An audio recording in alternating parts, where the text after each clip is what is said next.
Hey, CJN podcast listeners, Michael Freeman here, executive producer. I wanted to share that the CJN has earned 6 Simon Rock Hour Awards this month, the Jewish Pulitzers, as some folks call them. We took home awards for magazine writing and design, and for feature stories on a Holocaust music project, BDS on Canadian campuses, and 4 women who discovered they were sisters in their golden years, thanks to 23andMe. But we can't create award-winning journalism without your help. If you value independent Jewish journalism, please consider supporting us today at thecjn.ca/donate.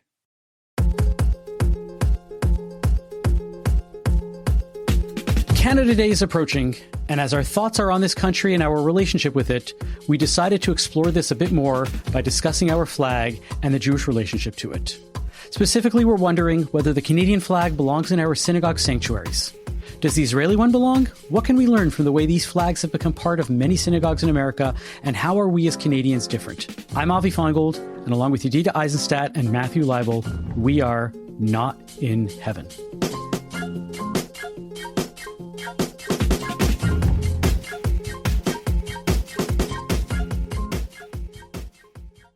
Hey, everybody. Hi, team. How's it going? Hi, team. Very matter of fact. He's like, I want to go. Oh, sorry. Hi, team. I'm going on vacation, and I want to get this podcast over Couple with. Days. Let's record this and get. No, I'm just kidding. Hi, team. Okay, how you doing? It's been a crazy kind of. It's the summer. There's a lot going on. But I'm excited to see you. I didn't want to give off the wrong impression, Avi. Sorry. All good. Matthew, did your kids start camp? You know what? In Canada, where you guys are from but don't live, it's still school there. You forget that school goes until the end of June. Yes. So this American as it idea. should, as the of way course, as it should. of nature should be like this. Yeah. You know, we just had the official first day of summer. We just had the Father's Day weekend. It's kind of the pointless days of school, but there's still sort of this routine of getting to the end of June and then July goes. But your kids go back to school in the middle of August, which seems insane to me. It's not. Also that. It doesn't make sense. They need to shift that. It does feel off, right? Like the rhythm feels off. Yeah. Even I still, in my genetic code and brain, do agree that school is supposed to go until the end of June, and it is supposed to start the Tuesday after Labor Day. But I have to let go of that because it does not serve me here.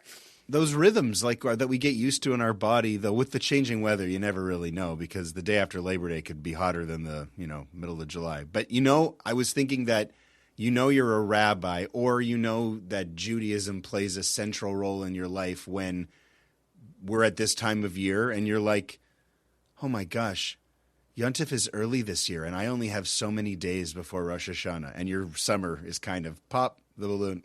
Yeah. Right. You're already thinking about. It's not July, and I'm already thinking about September. I know it, and I'm not even leading services this year. Me too. Although I'm very much in that mode. I did have a thought with the end of the year of the school year coming up. It occurred to me at some point, because the last week or two of school there's nothing going on. Like the kids don't learn anything. Yeah. It is like a waste of school.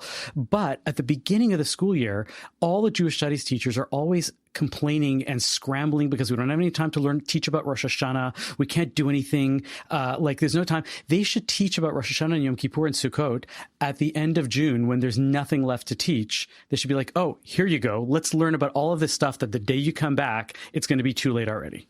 Nah, it's too far out. It's too far out. It's kind of a clever idea, though. I mean, it's not like there's anything going on. It would also mess up the calendar. Like, people would confuse Rosh Hashanah in relation to Tisha B'Av. Like, it doesn't. I don't know. Maybe. I think things are okay as they are. I like when I pitched a few weeks ago that we should move Shavuot to a Sunday like the Karaites and that it's a great solution. Avi says, I don't know. But then he tosses out Rosh Hashanah and Sukkot curriculum on June 20th. Yeah, I don't know.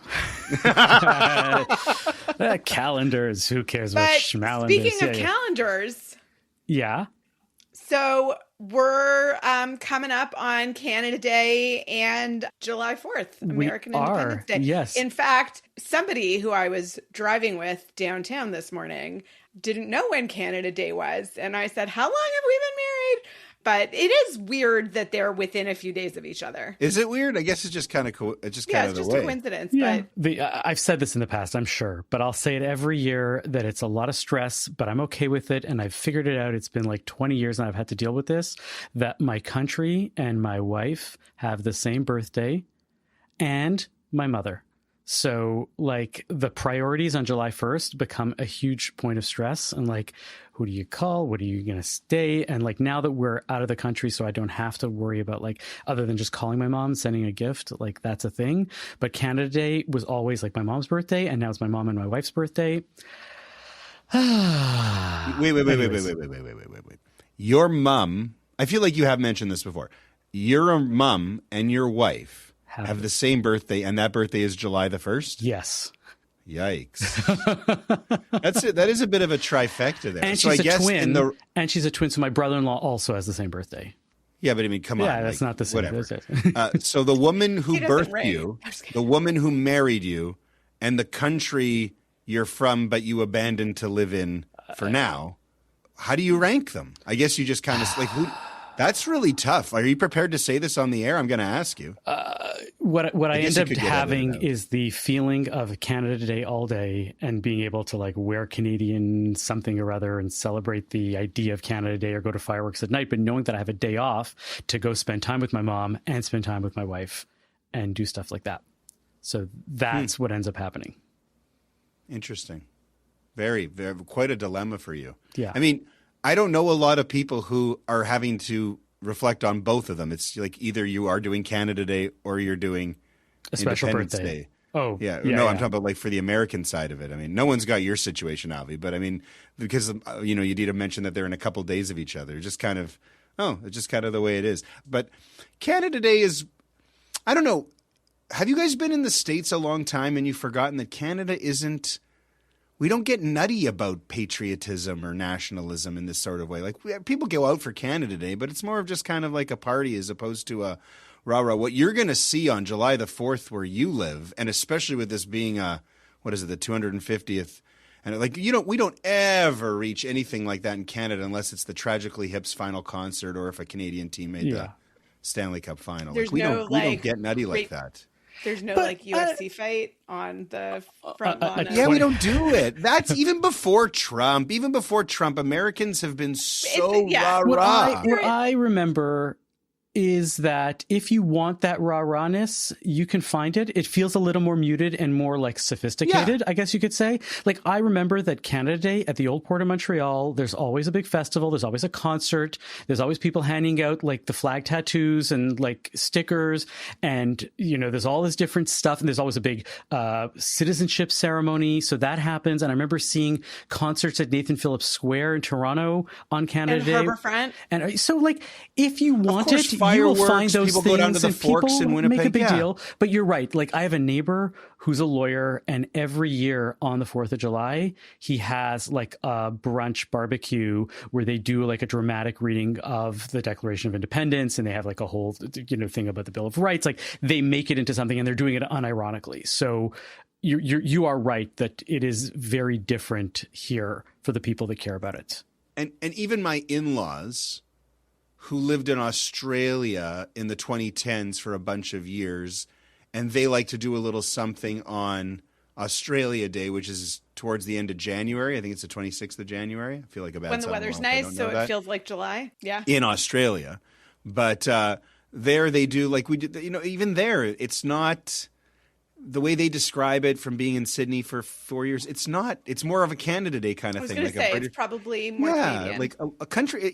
Countries have their Independence Day, but nobody does it. Nobody does it like the Americans. But I feel like I wonder if you guys have lived there so long that you're just. I was in Atlanta when I did my big baseball trip in 2008. I was in Atlanta on Independence Day. We went to a game and they unfurled one of those enormous flags that covered the entire ballpark, like the entire field level, and everyone. There were, of course, so many military people. There was a flyover. It was a big, big, big thing. And I know that there's a certain level of that pageantry in sports in the States on the regular, but this was, whew. No, it's And I just remember definitely thinking more we don't get that. Yeah, we on don't July 4th.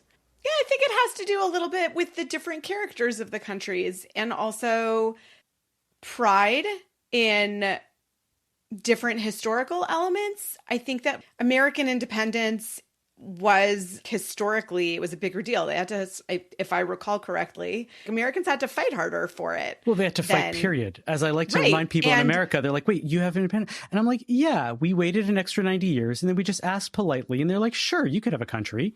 Right. Goodbye. So there's that, but there's also, I think the military has a big role to play here, and that element of service and sacrifice, which we recognize with Canadian service people, but it's not as prominent and it doesn't play as dominant, for better or worse, a role in international politics.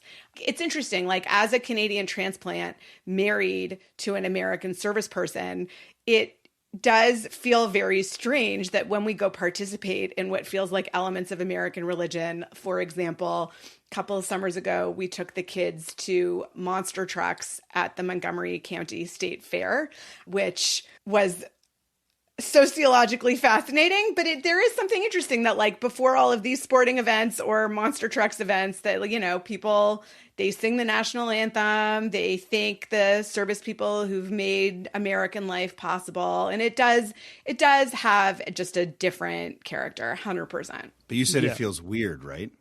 A little weird. Like Weird you're for Canadian, me. no? How long have you been down there? I've lived in the States on and off for 19 years. That is a long time. And Avi? I had 9 or 10 years the first time, and then I came back to Canada for 10 years, and then it's now been close to 3 years. But the first time around and this time, I can tell you that I have tried, not on purpose, but sort of passively, to make sure that I'm in Canada for that week to visit like family, partially because I want to be in Canada on Canada Day, and partially because I don't want to be in America on the 4th of July. Actually, you know what? This is a good way to transition. I feel like this leads right into what we're going to talk about. Instead of making a jump cut into our topic of the day, I'm going to ask a question that's a little more fun, and then we'll ease into it from the side door. What are your individual symbols of Canada that you like have around, that you're either abroad or in Canada and you feel like, oh, this is the thing that I do? Like, is it the Roots hoodie? Is it the hip? Is there anything more specific about that? Like, what are the things that when you're on Canada Day, you're going to like pull out all the stops? What are those things? For me? Yeah. I don't know. Like if you were in Minneapolis on Canada Day. But right? I don't know that I would ever. I've never been in that situation. What would I do if I were? I think I'd be sad. Yeah, but I'm saying, like, so I guess the question is like, what are the things that you would want to listen to or like wear, or what are the symbols? What are your Canada symbols? Moxie Fruvis. Okay. Oh my God, an obscure band from the mid-90s. Wow. Gian Gomeshi notwithstanding. Tragically hip Sarah McLachlan would be like the soundtrack. And I love a band see called Sarah Sloan McLachlan when she from was the here a late couple 90s. summers ago with another Canadian. Yeah. I don't know. We have a thing in my family, cultural differences. Americans are willing to drive a lot further in one day than Canadians seem to be. So one time, I don't think that Phil and I were married yet, and my parents thought we were crazy that we were going to drive up to Algonquin Park and back in one day from Toronto. How far is that? It's like 3.5 hours. But the reason we were going was when all the snow is melting, the salt is coming off the roads and the moose come to like drink the salty water, something like that. So we were hoping to see some mooses. So we did see mooses. The word and is then meese. I believe after it's moose. Meese, It's not. my bad. It's not meese. It's not meese. All right. What? It's It's moose. absolutely meese, not mooses or moose. It's got to be meese. Goose, geese, moose, meese. Everybody went to school. Come on. It's in the Talmud. Sorry, we saw a moose. We drove around for a while and gave up, and then right at the end, we were driving. But it was there, and I yelled "moose" anyway. So we I think We got married soon after that, and we had like a sign made for our wedding that we were the Liebermooses. So that was like my Canadian contribution to this marriage, and we still have like moose stuff scattered all over the house. I have a friend who put into Urban Dictionary a completely made up term that is still there that nobody's ever used, but it was hysterical. There's probably a backstory to it, but he called it sharing the moose, which is, he says it's his euphemism for getting married, because traditionally in Canada, you ride to the altar on two separate moose, but then you come back on one. He made this up. And he just put it on the Urban Dictionary, and it's there. And so sharing the moose means that you're now officially married. And so there you go. That's for you. It's funny that you posited this scenario, Avi, where I would be in the States thinking about Canada, because I've always made this argument that there are certain things coast to coast that unite the people. You know, there seems to be a general love of hockey. There seems to be a general love of Tim Hortons. They're all kind of loose cultural things, some music, certain expressions we say. But one of the most unifying Canadian things is how we feel about being not American. Mm-hmm. Like, that is a huge part of Canadian identity. It's not like a shove in your face. It's all kind of like Canadians look at each other and are like, whew. Thank goodness we ain't American. No disrespect. Some of to us anybody. are. Well, that's what I'm saying. So, like, on Canada Day, I think you just want to kind of be in Canada, you know, just kind of around other Canadians, just kind of chilling, drinking Canadian beer outside, enjoying the short Canadian summer. On that note, right, Yeah. the things that I think about, especially the past couple of years, that I have as Canadian symbols, because I feel like I need to have that in order to preserve that identity. It's not quite the Roots thing, because everybody wears a Roots hoodie. Even in the States, it's like a Roots hoodie seems a tiny bit cliched, even though I have my fair share of them. The next level of it for me was always to start finding the stuff that's coded Canadian, that unless you're really Canadian, you don't know what's going on. So like a hat with the CBC logo, the exploded pizza logo, you know, the old CBC logo. So if you have that hat and it doesn't say CBC, it just has that hat, that Mountain logo. Equipment Co-op gear. Absolutely, mech. Like if you're going to wear a band shirt, don't wear the hip, which, I mean, I love the hip. Like you can't not, it's huge. And I have tons of hip stuff. But like if you wear a Weaker Thans t-shirt, Trying to play the Winnipeg. Yeah, that's totally. The Winnipeg band. But like if you're Canadian and that's, or Joel Plaskett Emergency, or like, you know, like you're finding, you're finding the cool bands that only Canadians know. And then if you're walking down the street and somebody sees that, then like, great, you know, well, that's cool.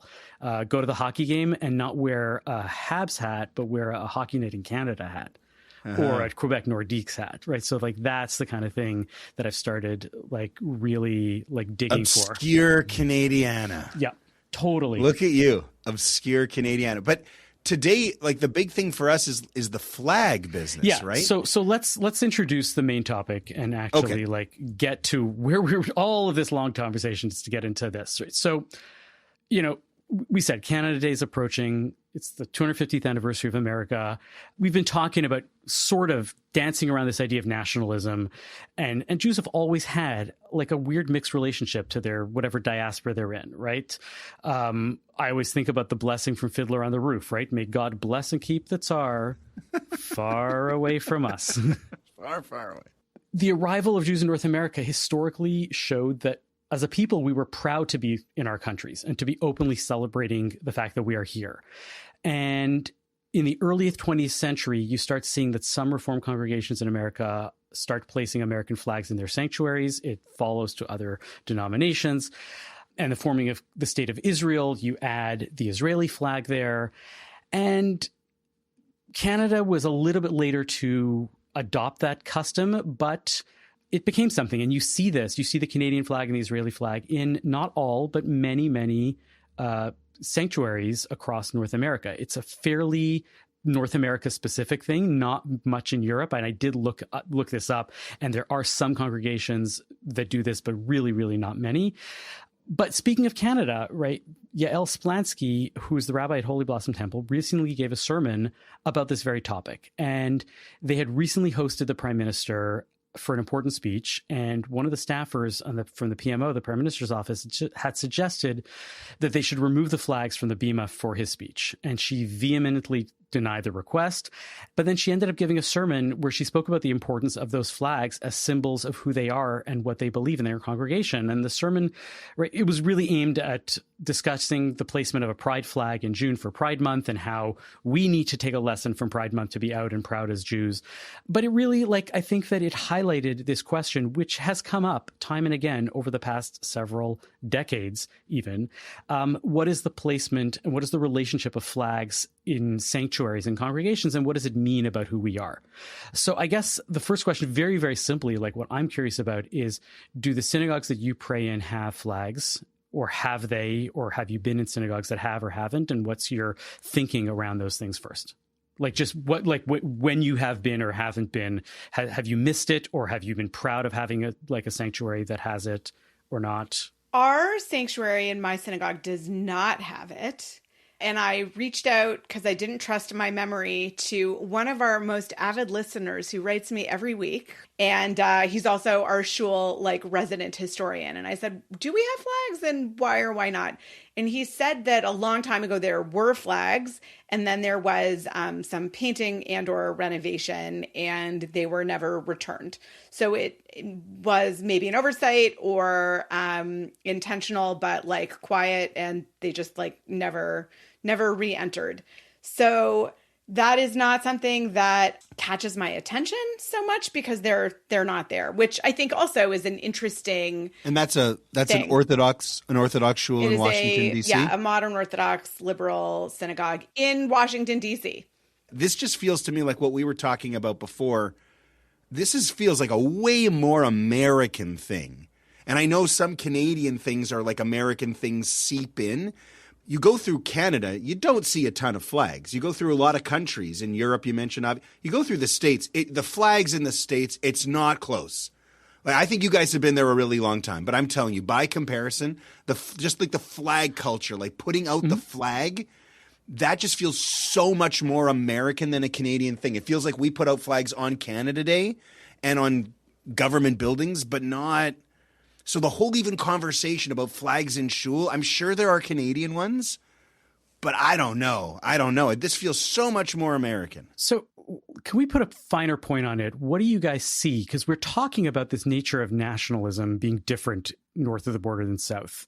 Yep. How do you define that in a more specific way? If an American asked you, and a thoughtful, not just to say, oh, well, we don't believe in this America, reactionary stuff.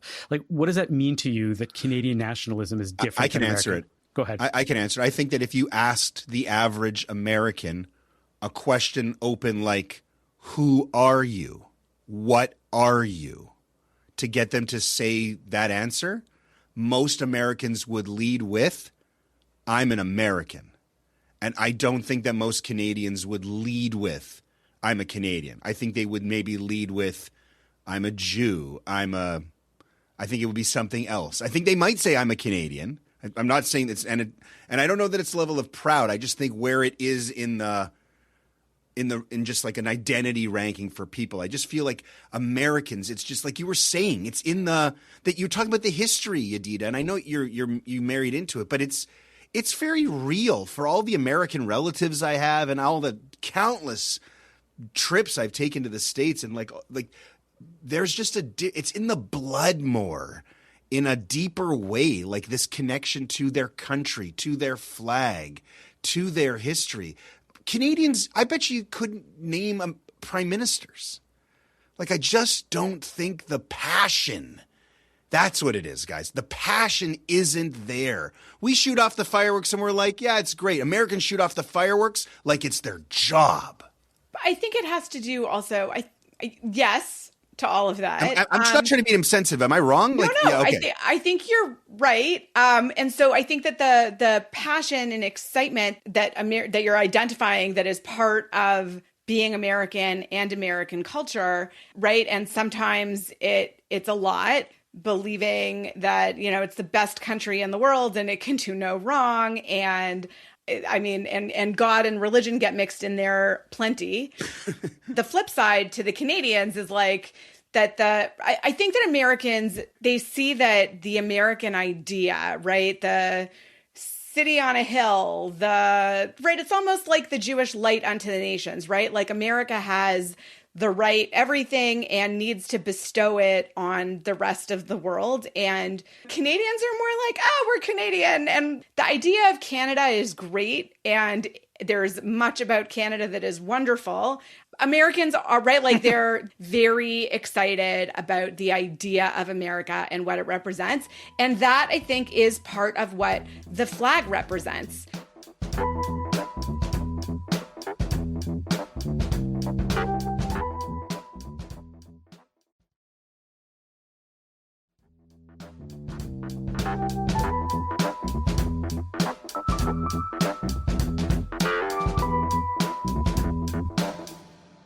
The whole question of take your flag out of the sanctuary in the States, I think, like if you said it in Canada, I think you could have a more reasonable conversation. I think it hits less of a person's nerves, soul. We're like, the flag? How dare you even suggest with the flag can't go anywhere? We've talked about flags a lot over the last few months. And I think one of the questions about flags is that they mean something different to everybody, right? Like they represent something different.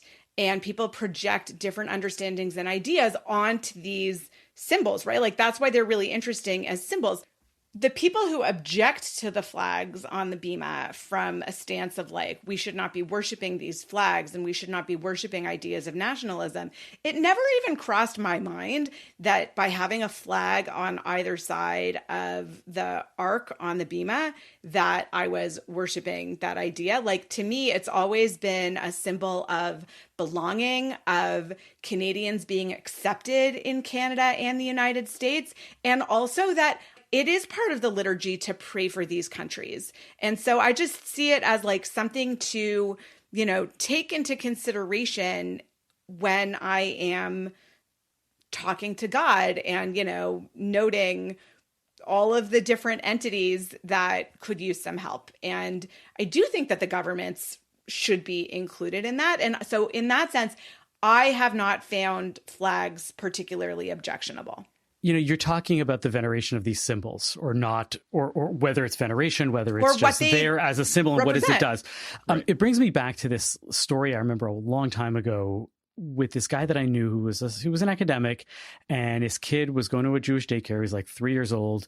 And when the Torah came out, every Shabbat, the kid would want to go and kiss the Torah, like, every kid wants to do. And he would like roll his eyes sarcastically at me. And we have a conversation. He goes, he's 3 years old already. He's into the fetishization of objects that you're not supposed to do. And like, he was an advanced Torah, like, Jewish studies scholar, and like, yeah, whatever.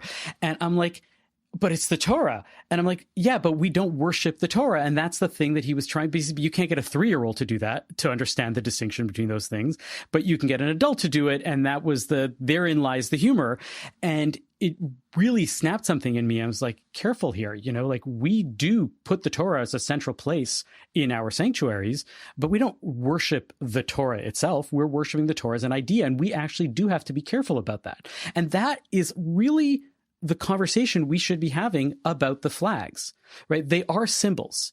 And I think the reason why Canadians have less of an issue or are okay, don't need them as much in the sanctuaries as we seem to be saying here, is that as Canadians, I think most Canadians probably have a better understanding of what the flag represents and have it more as top of mind. Whereas part of the American ethos is that the flag represents something and we have to use the symbol, and we don't, we're not worshiping the flag itself, but they have a Flag Day, Americans, right? Americans have songs about the flag that they sing on Flag Day. And the symbol itself is like the Torah for us. They know that it's not the thing that you are worshiping, but to them, it represents that thing that's much bigger than them. And therefore you see it. And I guess I understand it from an American perspective as to why they want to have the flags in their sanctuaries. I don't necessarily need it. In fact, I'm actually probably team get, flags out of the sanctuary. But if they're already there, oh my God. So what I would do if I was that rabbi coming into a congregation and they had the flags up, You would paint first the of all, sanctuary so you could take them have an out excuse. and never But put them then, back in. before I would remove it or before I would have them taken out and then put them back in because of painting or whatever it is, I would have an extended conversation with the congregation, introduce it with a sermon, talk to them about the sources and say, look, I personally don't like these things here. These are my reasons for it. These are the very valid reasons for having it. I would do basically the on one foot segments that I put in the in Scribe Quarterly, showing the pros and cons of both sides, and then have a conversation and then basically say, does anybody have a strong objection one way or another? And then lead from that, because I don't want to necessarily offend people. But if 95% of the congregation is all of a sudden change their mind and says, you know what, let's get rid of these, and it's like 5 vocal people that are leading the charge, to keep it in, then again, we have a conversation, we discuss it, we say, but how much money did those 5 vocal people donate to the Kiddush Club? So actually, that is the real question. That's so you'll have to, but I mean, that's interesting about the flags. We should mention, you mentioned Rabbi Yael Splansky, right, from Holy Blossom, the whole story on her drush, and people should check it out. Just 3 weeks ago, as we were preparing for the Prime Minister's address, I made a point of checking with his staff to make sure that we had our flags here in the right order, with the Canadian flag on the left and the Israeli flag on the right. And yes, it was confirmed. This is according to protocol. But then 2 weeks ago, when our executive director, Rachel Malik, did a walk around with some of the staff from the Prime Minister's office, it was suggested that we would remove both flags. Now, Rachel explained, yeah, me too, yeah. Rachel explained that these flags are always in this room, no matter what the occasion, and that she would need to check with the senior rabbi to find out if this request could be granted. I immediately, furiously, wrote to the 2 MPs I know best about this troubling request, and I included in my brief note, surely the Prime Minister is not asking us to hide our love for Canada or our love for Israel. Within minutes, a sincere apology came with an explanation that this had all been a mistake. Now, I'm speaking personally now. I personally accepted that apology.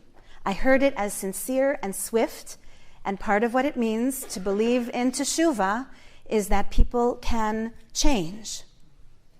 So I accepted the apology, and I gave a condition. I said to this one staff member that I had grown to trust, we worked together closely for a number of days, you must make this an internal case study. Because someone, somewhere on your staff, thought that it would be better for the Prime Minister to be here without flags. You need to ask each other why. What do they think those flags stand for? What do they think these flags mean to us, to Canadian Jewry? And what do they think these flags would reflect upon the Prime Minister? So this staff member agreed that he would take it as a workshop with his staff, and he thanked me for the insight. And I believe that he will see it through. And the drush is beyond fantastic, by the way. And she ties in the whole idea of the pride flag and kind of what we're talking about as well. But in that situation is a very different conversation from this kind of American Canadian nationalism, whatever. There seemed to be this undercurrent of we didn't want the Israeli flag up there, and that becomes a whole other thing in Canadian synagogues, because I know Canadian synagogues, like here at Simpkins Center where I work, we don't really have Canadian flags up. I think we have a Manitoba flag, but we have Israeli flags up.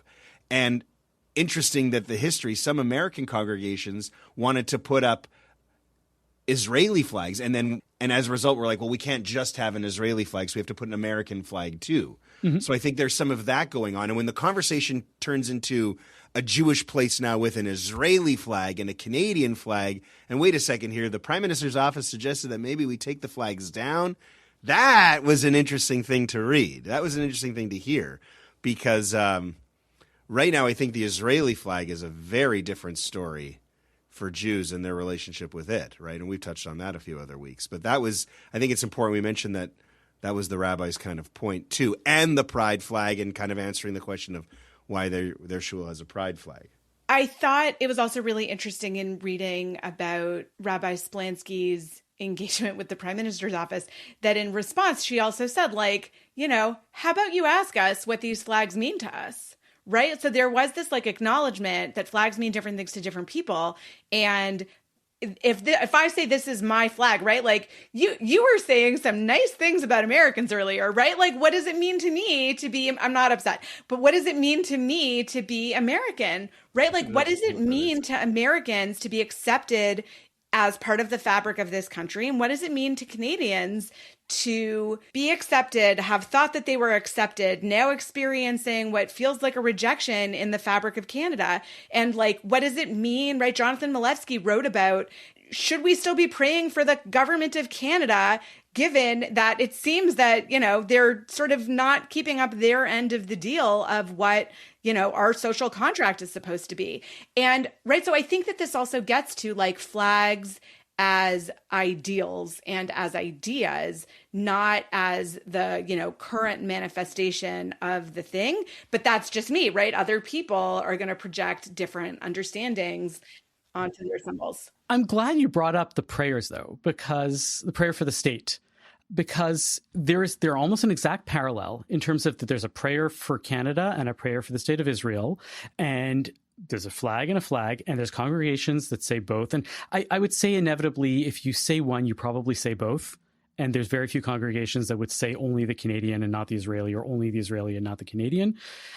But praying for the state is fundamentally different than just having a flag up, right? In that, first of all, the praying for the state is way, way older. We're talking thousands of years older. In fact, it's ensconced in Pirkei in the more Mishnah. More significant, arguably. Exactly, because it's more important, because what you're saying is you're praying to God that the country that you live in should be safe, that it should be led with, you know, dignity and grace, all of the good things that you want to be in a country. And that's not a symbol. That's actually saying we are praying to God, which is what we do in a sanctuary. And we're doing that. And if you don't like the government, that does not mean that you should not be praying for it. Because if you do believe that, then when a government that you don't like is going to be put into place, right, is elected next, and all of a sudden half the people stop praying for the government. It's the same thing you were calling out when we were talking about the mayors, like how the mayors should be going to the routine, regular appearances for the mayor and not letting their personal feelings. You can't say, I like this particular PM, I like this MP, I like this government. You pray all the time. It's probably even better and teaches a better lesson to pray for somebody whose ideals are not necessarily in line with yours. And one of the benefits of the reason that you don't just pray for your friends, you got to pray for other people too, even your enemies. One of the congregations that I go to here in Chicago, one of them doesn't say the prayer for the state of Israel because they're a Chabad congregation. And most people don't realize that Chabad is fundamentally like anti-Zionist or anti-Israel as a Jewish state. They're very into Israel just like any other country, and they support. And so they do the prayer for the soldiers, but they won't do the prayer for the state. And it pains me. It pains me greatly to know that I'm doing Musaf and I don't say the prayer for the country that I believe in is, you know, a homeland for us. Like that, it's not good when that doesn't happen. And so therefore I believe in symbols, but I believe those symbols have to have teeth behind them, and flags don't necessarily have the same rise to that level. Right. I think that it's just something that might distract you from being in the sanctuary and from being in this holy and sacred thing. Like I was the rabbi of this congregation for, I don't know, about a year in Montreal. I was an interim rabbi. And there was two things that I used to notice about the sanctuary that always used to bug the hell out of me. And I wasn't going to change them because I was only an interim rabbi. But there was, and this is something you never see in sanctuaries, is plaques for donors. Right. You never see that because that doesn't belong in the sanctuary. Right. It's not about who donated something. It's about something bigger. And there was no plaques anywhere except for right on the Aron HaKodesh. On the right side, it was donated by X family. There's nothing there, but every time you look at this, you're like, you have to think about the guy who donated this thing. It was not cool to me. And then like, it just was irreverent. And then the other thing was that I noticed on the back wall always was that there was this giant oversized, there was a clock, and sanctuary could have a clock. I don't have a problem with that. But the clock was this giant oversized fake Rolex. And I was like, this is so tacky. And this symbolizes something really not, refined that this congregation might have in it. And so those two symbols were there. And I was like, that's exactly it. These are things that are irreverent, that take you out of the sanctity of a sanctuary. And that is why I see flags in that sort of category. So you think prayer spaces should be pretty sparse? Are you okay with art? Oh, I'm okay with beauty. And I have plenty of books. And this was part of the research I was doing, is I went through the 5 or 6 books that I have on like photography of congregations and architecture of, congregations, both Jewish and not, and looking for flags. No, I'm for beauty. I want adornment in a congregation, but I want that to be something that inspires you and moves you to prayer or moves you to feeling sacred, and not just something that is like cutesy. You don't see the synagogue bulletin board in the sanctuary because that's irreverent. That takes you out of the moment of being in shul. So beauty's good. Symbols, plaques, and or flags, less so. Things that are going to bring you back to the mundane is what I'm thinking, right? And so there's also an argument to be made, though, that flags, right? Like we've had a recurring theme here about whether or not rabbis should or should not talk politics from the bimah. So there's ways to talk about politics as values without talking about specific parties. I think it is important to keep in mind that because Judaism does come along with a lot of ethical wisdom and the imperative to establish justice in all of the places that you live, religion and politics in some ways should be in conversation. And in that sense, I think that you could argue that it does make sense that flags be there as like reminders that like the Kedusha, the holiness, the service of God is also like through the political. So I think that that's your Americanness coming through. Okay. Because I think the reason why I feel like it's not as reverent is because we don't have the same level of reverence in Canada for the flag, rather than the ideals that it stands for as a symbol. And in America, they do. And so it makes sense in an American context, even though I may not like it. But yes, if you are growing up in a country where this symbol is a very big symbol, right? And you pledge allegiance to the flag of the United States of America, right? Yeah. Like all of this stuff is there, then I mean, I don't like it personally, but I get why in an American context, the flag is there. I don't like it, and I don't like it because I'm Canadian, I think, and because I don't feel like I need the flag there to remind me. And I have a moment every Shabbat, right, where I think about Canada, and I pray for Canada, and I pray for the government, and like that's what you do. And you don't need that so that every time you look up and you hear Shema Yisrael, you're like, oh, the flag is there, right? I don't need that. So you think that the prayers sort of obviate the need for a flag? Not that there's a need for a flag, but that like the government is present and therefore we don't need a flag. I kind of agree with that. Like if I were designing a synagogue, I wouldn't. It's funny, my mind wouldn't think to go with a Canadian flag, but I think there would be a strong discussion about an Israeli flag somewhere on the premises, if not necessarily next to the ark. I think an Israeli flag, especially now, is a symbol that I could get behind as a non-political but still important symbol. And then I think people would say, well, but come on, how do we not have a Canadian flag? Like that American argument. Well, that's argument. the argument part of it. That you got to have them in the same place, like, right? So I think that just naturally happens. I once did a sermon on Rosh Hashanah trying to remind people that the sanctuary, you were supposed to get that feeling if you've ever been at the Kotel. You know, it was supposed to be the transplanted temple in our community, and that people didn't walk into, in the non-Orthodox world, didn't walk into the sanctuary with the, like, I remember the very first time I turned the corner and the Kotel was there, it like took my breath away. It was incredible. And I'm not saying you're going to get that walking into your shul, but the feeling that you have and the thought that you have, that's a you thing.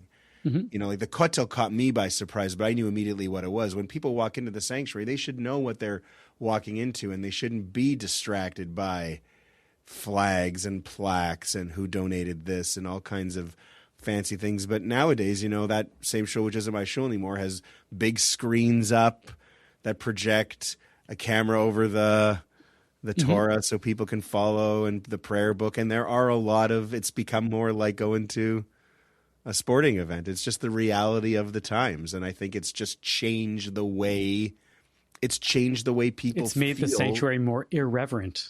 Yeah, well, I don't think it's some kind of like intentionally negative thing, but it definitely feels like a water being added to wine kind of feeling. Like I don't mean to throw shade on them specifically. I'm saying all these places, like, you need the cameras. You needed them during COVID. It was a great thing that Shared Zedek had them in place. I'll praise that, saying, you know, putting those in 2018, they were ready. They were in great shape, right? So these things evolve in natural ways and interesting ways, and the people often dictate how they will evolve. But the people don't always know what is best for them.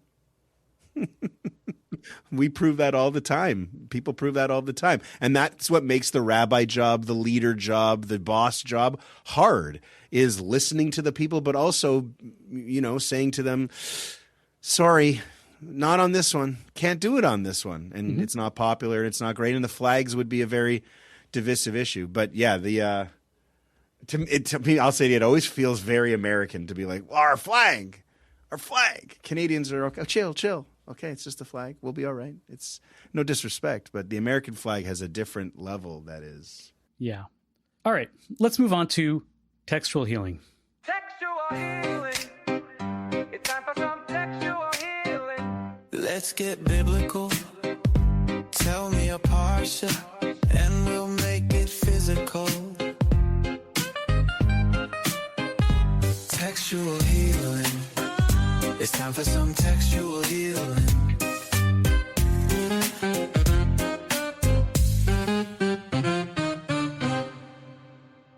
All right.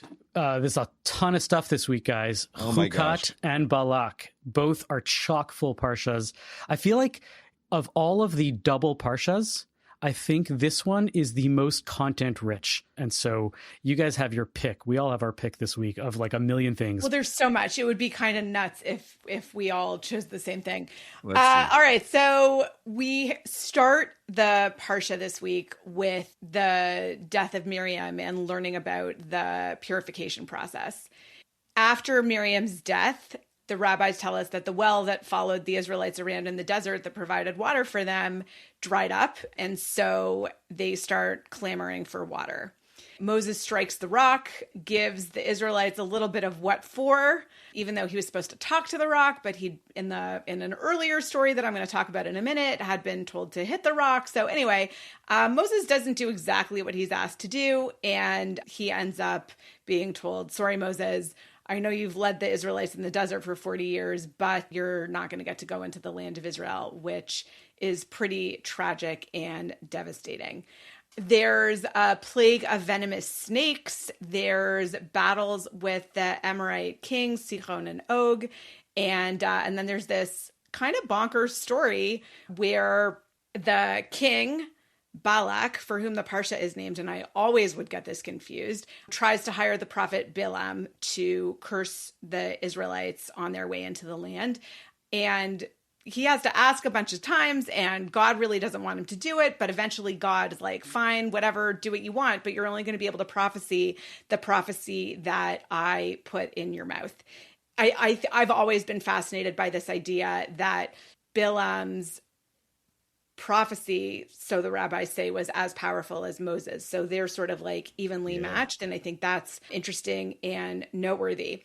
And then the story ends with Israelite men sinning with Moabite women, and the stabbing or goring or putting an end to that event. And people should go check out that story because this is a rated G podcast. So I want to make a sort of meta structural observation that stories about the Israelites demanding water bracket the 40 years in the desert, right? So immediately after leaving Egypt, the Israelites are clamming for water in, I think it's like Exodus 17. And then now also at the end of the 40 years, they're clamoring for water. And those two stories read well together, right? Like that's sort of where we maybe understand what Moses got wrong, right? In the first story, he's told to hit the rock. In the second story, he's told to speak to the rock, but he hits the rock we understand his frustration.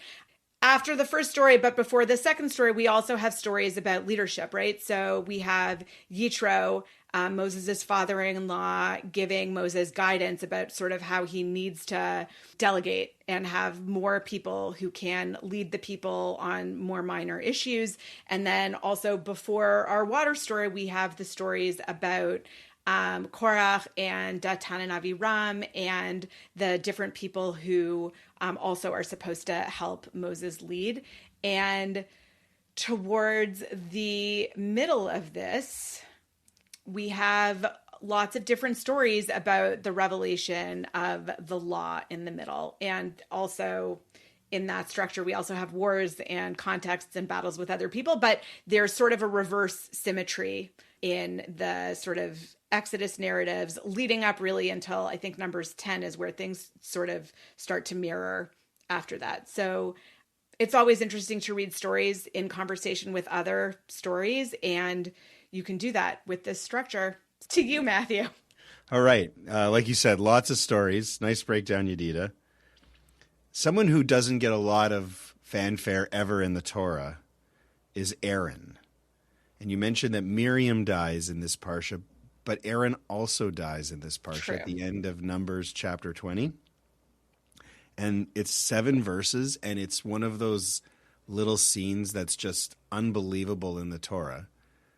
First of all, God says to Moses this phrase, "Let Aaron be gathered to his people," which I always love when they use that as a euphemism for dying. This idea that you get gathered to your people. What does that mean? Right? 3 people walk up the mountain. Wonderful name in Hebrew, Hor Hahar. Absolutely, Mount Hor, but Hor Hahar. Aaron, his son Eleazar, and Moses go up. For Aaron up there, Moses actually physically takes the priestly clothes off Aaron, puts them on Eleazar. And then, for me, the best part of the whole thing is the line in the Torah is just, "And Aaron died there on the summit of the mountain." Vayamot sham Moshe, Aaron. And Rashi says there's a midrash. This is how it went down. They entered a cave. Inside there was a bed and a lit lamp. Moses says to Aaron, "Go up onto the bed." Aaron does it. "Stretch out your hands." Aaron does it. "Close your mouth." Aaron does it. "Close your eyes." Aaron does it. Then Aaron died.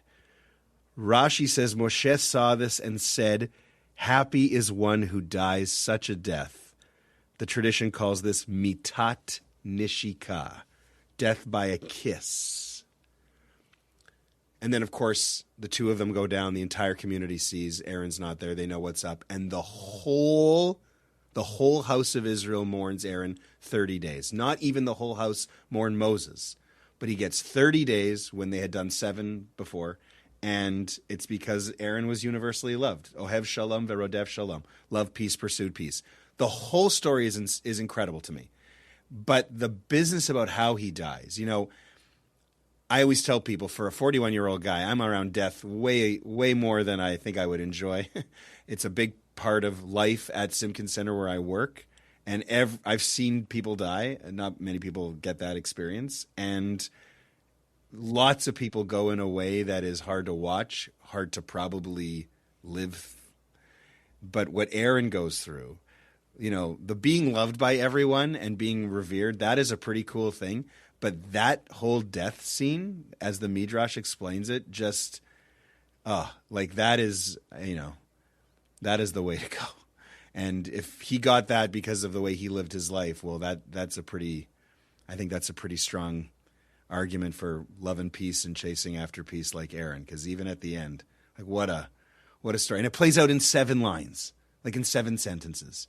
The Torah sometimes packs such a punch, but that Aaron story to me is something. All right, Avi. All right. Oof. I'm working. I want to go very small, and there's a moment that always sticks out for me in the middle of the parsha, where the snakes arrive. Right, Ooh. the people are complaining, and I'll read out. Right, and they say, why did you make us leave Egypt to die in the wilderness? There's no bread and no water, and we have come to loathe this miserable food. This is like standard. It's like yada, yada, yada. Yeah, we know all of your usual complaints. And right, God sends seraph serpents against the people. We're going to bracket what seraph means. It's a kind of a serpent. A lot of the commentators have fun with that. They bit the people, and many of the Israelites died. The people came to Moses and said, we sinned by speaking against God and against you. Intercede with God to take away the serpents from us. And Moses interceded for the people. Then God said to Moses, make a seraph figure and mount it on a standard. And anyone who was bitten who then looks at it shall recover. Moses made a copper serpent and mounted it on a standard. And if someone was bitten by a serpent, they would look at the copper serpent and recover. And that's why, if you notice, like old school pharmacies and old school medical things, they have a snake on a staff, and that's the symbol. That's where that comes from. Rabbi Samson Raphael Hirsch points out that it's not a miracle that God gave you the staff that you could look at it from afar and you would be protected. It's that the people forgot that it was God that was protecting them from the snakes all the time in the desert. And the snakes just started naturally biting them when they forgot that God was the one protecting them. When you don't feel the sense that God is protecting you, then God's protection goes away and the snakes start biting you again. And so that's why the symbol of the snake was there, right, in that way, was not to remind people, right, that there's a miracle going on and that if you look at that, it's going to save you. It's that as long as you remember that God is the one protecting you from snakes, the snakes are not going to bite you. And that's what was going on. And this is, right, the entire conversation that we've been having before about symbolism, right, is right here in this parsha, in this moment, right? It's not about the snake. It's not about the copper snake that is there, right? Rabbi Hirsch is basically pointing out the snake is the symbol for God's protection. And as long as the symbol is that symbol and it reminds you of the thing that's bigger, then great. The thing that you had before without the symbol is what's going on now, and you're getting it. But if you forget certain things because you don't have symbols around you to remind you that these things are important and these things are bigger, then you are going to, lose whatever protection is going to happen. And so the staff becomes the symbol for God's protection, right, in the desert. And that's the job that it does. And apparently it does its job, and it works well, and the Israelites are saved and they march on. So that to me is textual healing of the most literal sense. I'm going to miss you guys because next week we are not recording because of Canada Day. So enjoy your extended week, guys, and we'll see you all in 2 weeks. You got it.